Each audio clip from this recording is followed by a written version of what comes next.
Do you want to know the best advice I can give you about how to survive a road trip with a toddler and an infant? Well, here it is. Just don't do it.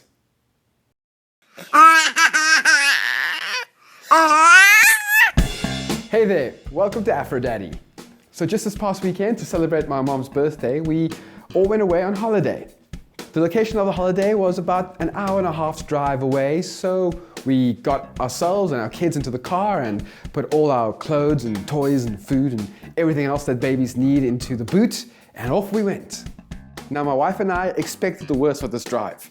We're talking tantrums and food being thrown around and having to go off a major highway to change a poo nappy.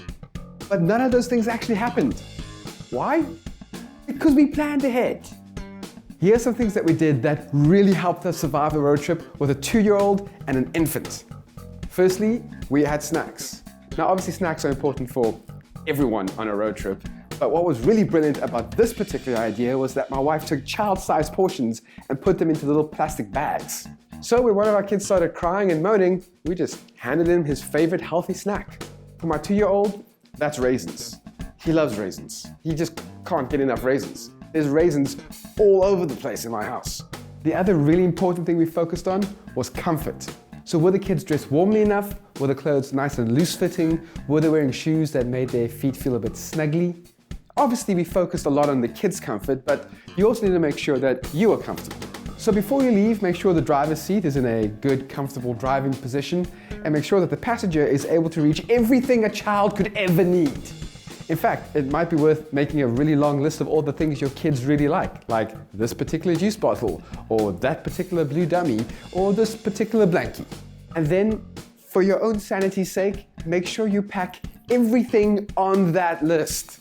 Because trust me, the one thing you forget is the one thing that a toddler will desperately need at all costs after you've already driven 100 kilometers away from home.